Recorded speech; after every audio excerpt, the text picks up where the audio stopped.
بسم اللہ الرحمن الرحیم۔ آج کے دوسرے لیکچر میں ہم بتانا چاہتے ہیں، پچھلے ہم نے بتا دیا ہے اسم کی 3 قسمیں ہوتی ہیں، ثلاثی، رباعی، خماسی۔ ثلاثی 3 حرف، رباعی 4 حرف والے کو کہتے ہیں، خماسی 5 حرف والے کو۔ فعل کی کتنی قسمیں ہیں؟ فعل کی 2 قسمیں ہیں، فعل ثلاثی بھی ہوتا ہے، فعل رباعی بھی ہوتا ہے۔ یعنی کوئی بھی صیغہ ہوگا وہ یا 3 حرف والا ہوگا یا 4 حرف والا ہوگا، اس سے زیادہ نہیں ہو سکتا۔ فعل خماسی نہیں ہو سکتا۔ یہ اکثر جانچ پڑتال کے لیے بچے کو ہوشیار دیکھنے کے لیے کہ بچے ہوشیار ہیں یا نہیں پوچھ لیتے ہیں، جی فعل خماسی کی مثال دیں۔ فعل خماسی علی ہوتا ہی نہیں ہے، فعل خماسی ہوتا ہی نہیں ہے، کانسیپٹ نہ۔ لہذا اب فعل کی 2 قسمیں ہوئی، ثلاثی اور رباعی۔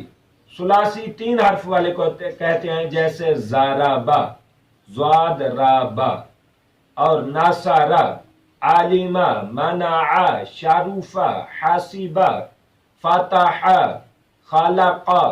یہ سارے کیا ہیں؟ ثلاثی 3 حرف۔ اور رباعی کیا ہیں؟ دہراجا۔ دہراجا یہ رباعی کی مثال ہے، دال ہا را جیم، یہ 4 حرف ہو گئے۔ لہذا فعل کی 2 قسمیں ہوتی ہیں، ثلاثی اور رباعی، خماسی نہیں ہوتے۔ ثلاثی 3 حرف والے کو کہتے ہیں، رباعی 4 حرف والے کو کہتے ہیں۔ اب اس کی تعریف یہ ہوگی، ثلاثی مجرد، ثلاثی کی پھر 2 قسمیں ہوتی ہیں، ثلاثی مجرد، ثلاثی مزید فی۔ اور اس سے پہلے آپ سمجھ لیں حرف علت 3 ہوتے ہیں، حرف علت 3 ہوتے ہیں، واو، الف، یا۔ یہ حرف علت ہوتے ہیں، ان کو حرف صحیح کے مقابلے میں نہیں گنا جاتا۔ یعنی حرف صحیح الف بات سے یا تک آپ سمجھیں، الف حرف علت ہے، واو حرف علت ہے، یا حرف علت ہے۔ ان 3 کے علاوہ باقی حرف صحیح ہیں، ان کو باقاعدہ گنا جائے گا، نمبر دیا جائے گا، لیکن حرف علت کو باقاعدہ نمبر نہیں دیا جاتا۔ یہ آپ سمجھ لیں۔ اب ثلاثی کی 2 قسمیں ہوتی ہیں، ثلاثی مجرد، ثلاثی مزید فی۔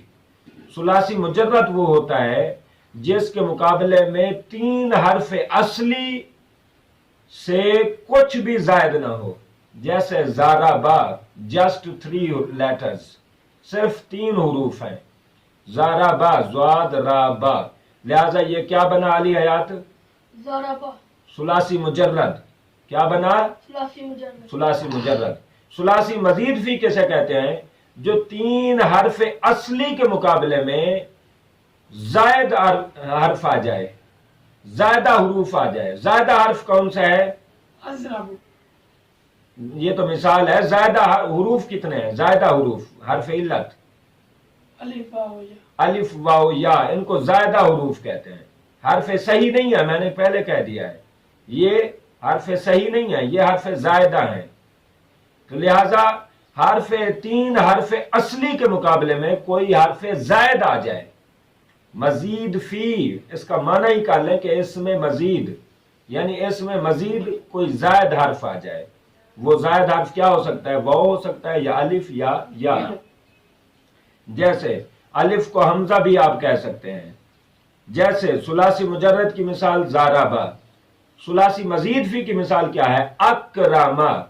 اب دیکھیں، الف، کاف، را، میم۔ کاف، را، میم یہ حروف صحیح ہیں، لیکن جو الف شروع میں آئے یہ حرف علت ہے، یہ حرف علت ہے۔ اکراما میں الف کا ہے، حرف علت ہے۔ لہذا ایک اور بھی یاد کریں کہ فا عین لام یہ ترازو ہے، عرب کے کلمات کا ترازو ہے، عرب لغت کا۔ فا عین لام، ہر چیز کو ہم نے فا عین لام پہ تولنا ہے، ترازو کرنا ہے، وزن کرنا ہے۔